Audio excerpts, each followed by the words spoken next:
Yeah, so if you just bought your new iPhone or you've been using yours for a while, these are some settings that you should change immediately. So these settings will improve your battery life and overall experience using your new phone. Yeah, so the first settings we are going to cover is the background app refresh.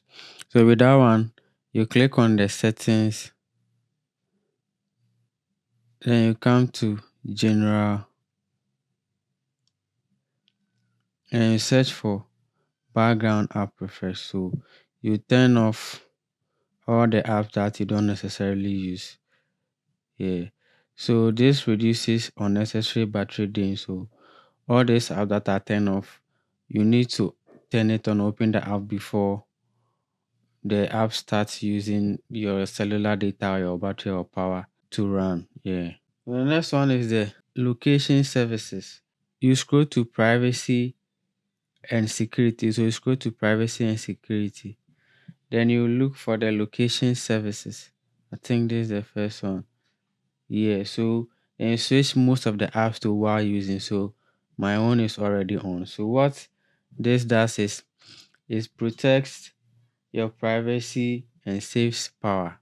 Yeah, so make sure you have your apps set to shared while using. So you always use your location while you are using the app. So while those apps are idle, the location services are turned off just to reduce power and protect your privacy also.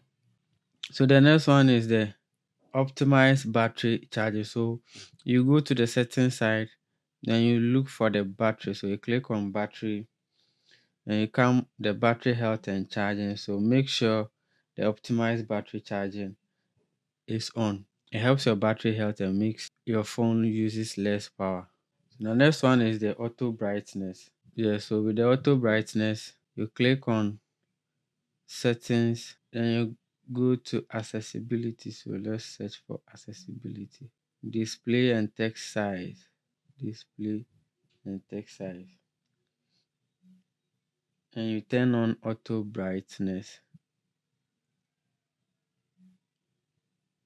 Yeah. So it changes the brightness of your phone based on your current light or whether you are indoors. It adjusts the brightness to your indoor situation, the lightings and everything. And if you're outside and it's very sunny, it also adjusts to make sure everything is clear and visible anywhere you are.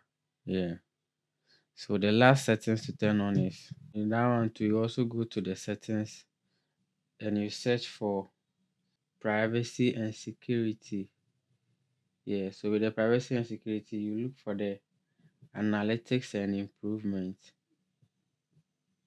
Yeah, here. So you click on that and you turn off unnecessary sharing. So if you click on it, it also helps you save less power because it's always sharing your iPhone analytics, whatever you are doing, the apps you are opening and that. So with this setting turn off, it saves more power and help your battery life and your phone usage. Very simple. Yeah. So subscribe if this video helped you and share this to a friend as well. And I'll see you again in the next video.